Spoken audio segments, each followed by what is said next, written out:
Burntollet, I'm the band chairman of Killaloo Accordion Band and have been in the band since September 1966.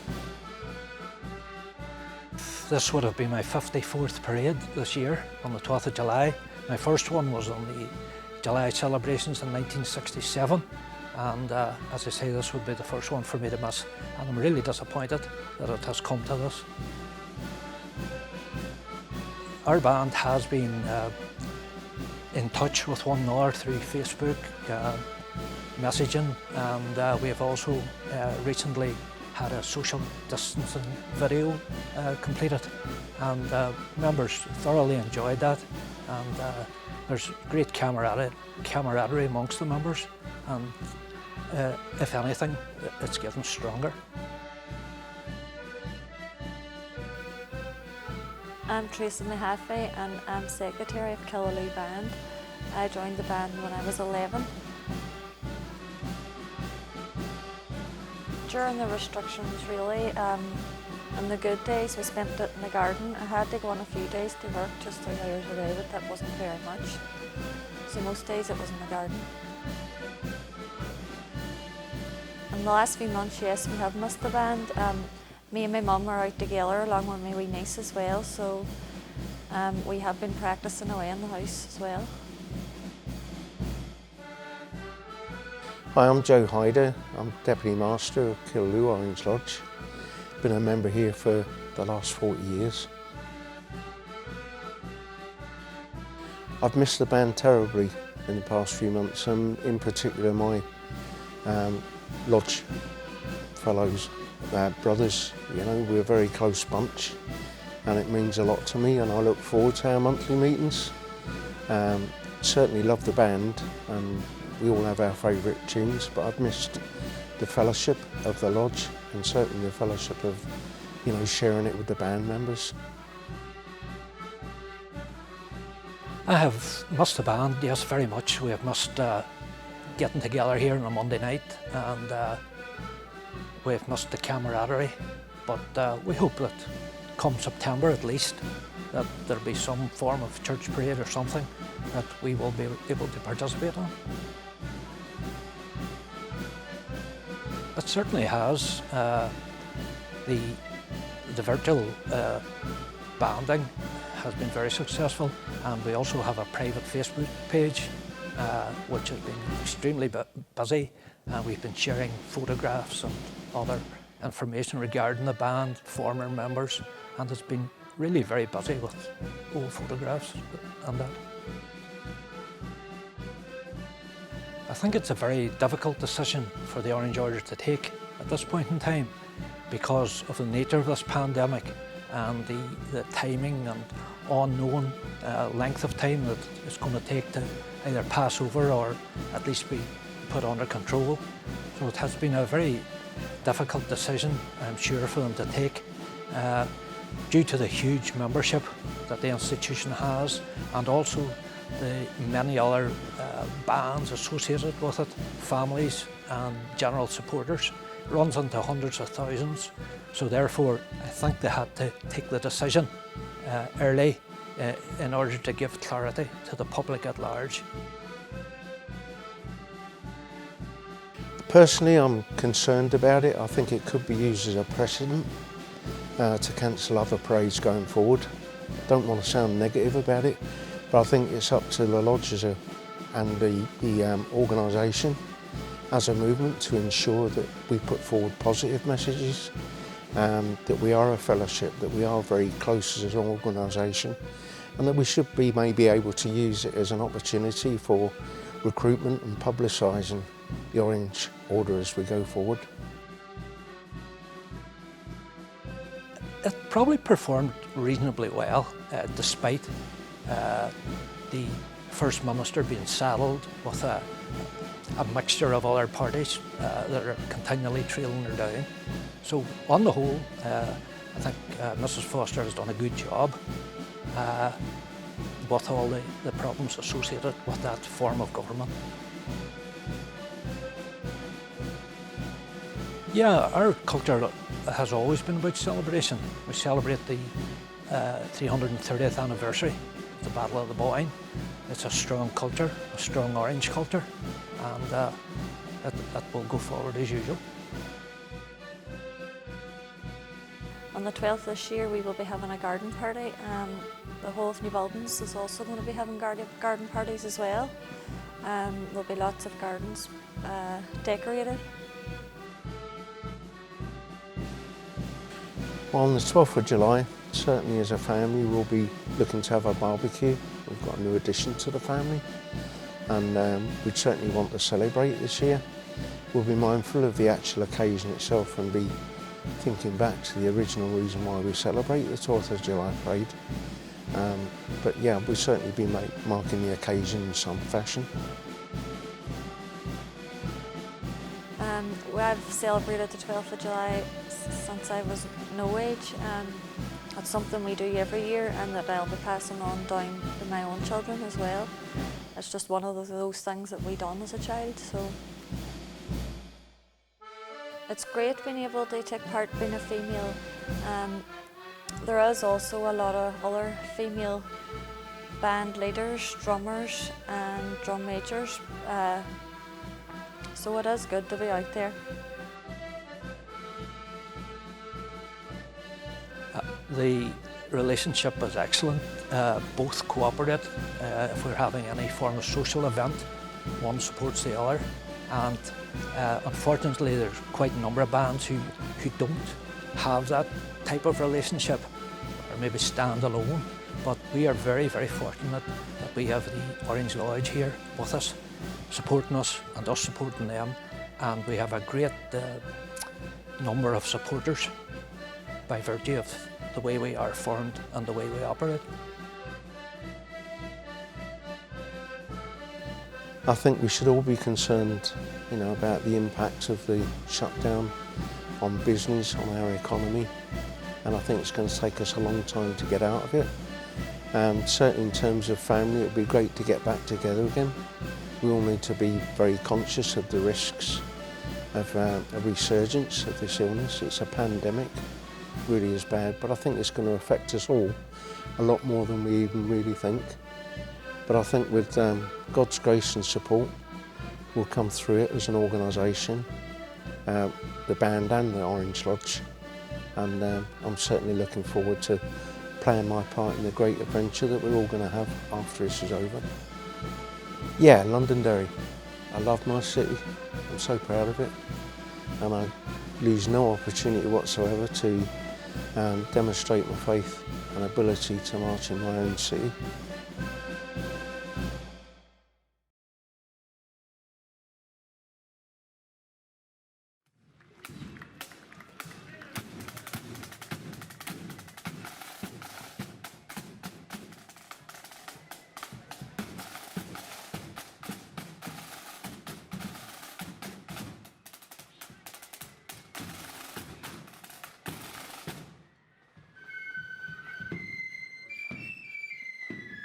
Andrew, my name's Ian, or as everybody knows me, as Pop.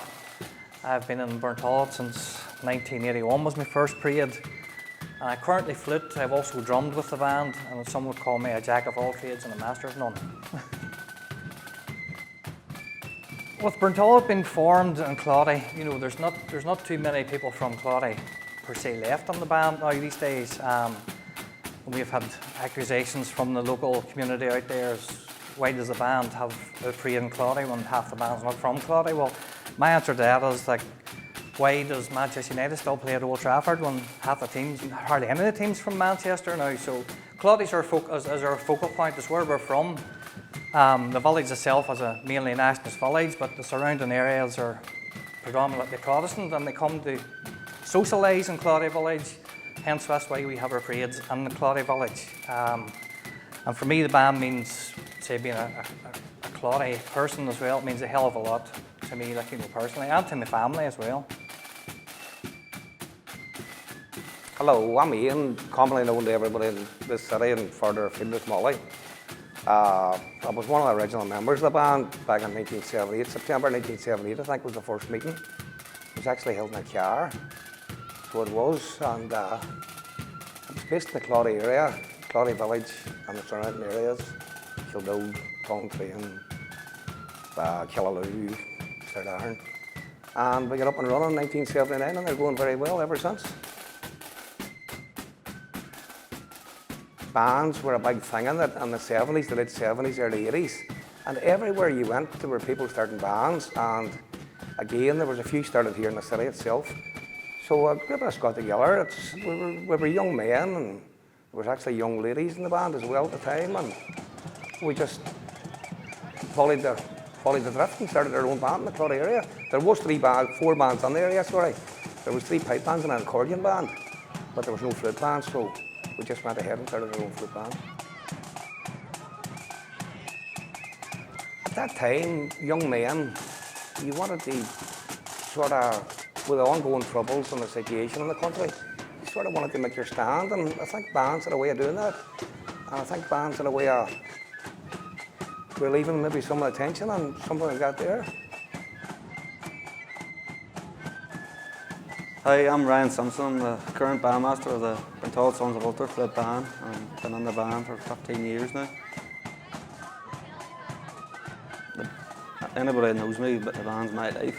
It has been since I was a very young age. This year was a big, as you knew, last year was our 40th anniversary, so we had big celebrations and everything run smoothly. But this year was going to be a bit more challenging for us. Obviously, we lost the membership of the 40th anniversary band.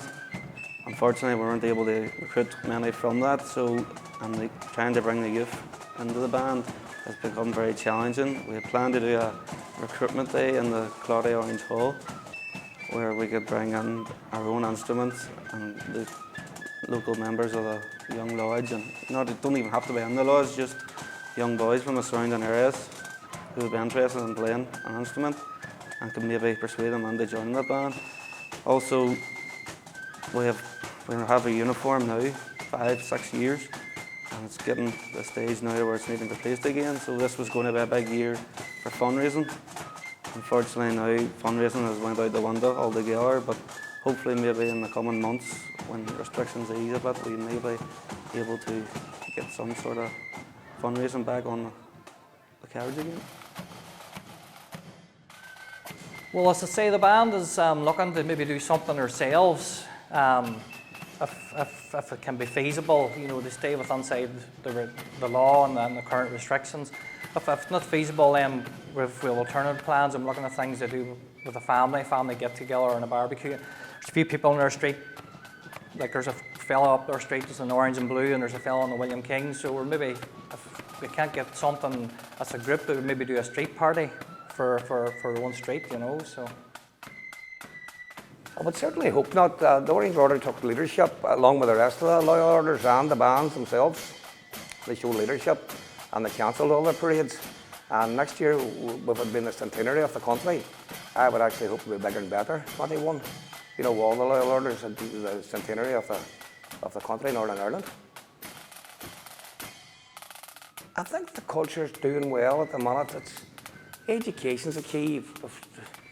I think if the bands started, I know the Ulster Bands Forum and the Londonderry Bands Forum have their education days and stuff like that there. Education's the key for culture, and hopefully in 2021, with the anniversary of the forming of Northern Ireland, we could maybe get a wee bit more learning about the culture of the people who actually live in the country.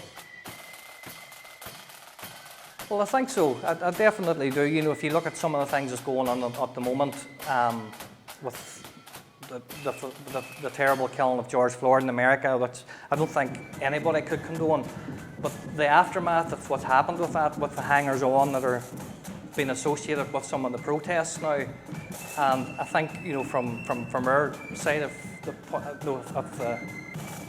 the matter, looking at us, I think it's not just about political. We are what some people might think, but that we aren't. But I think everything was done for the correct reasons.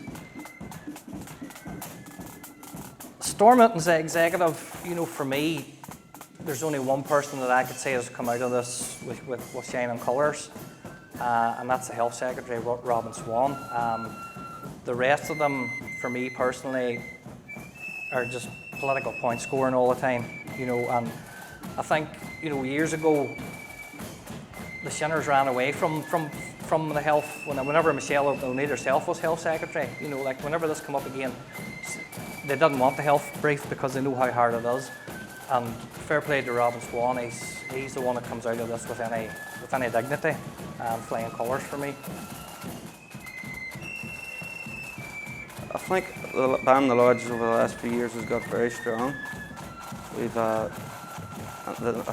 when we had our dedication period there for our current uniform, 2015, the band invited the lodge along with us to the dedication period, and a good number of the lodge followed us throughout the village, and when we had it in the city as well, and also just in the 12ths gone by and church parades, we received really good recognition from the lodge and had representatives at our gala dinner dance last year as well.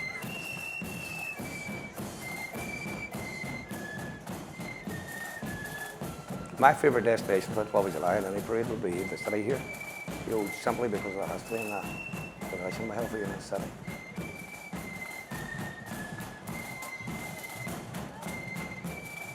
I'd just like to say that, as one of the founder members of the band, I'd like to say that the people that took up the reins, they're doing a great job.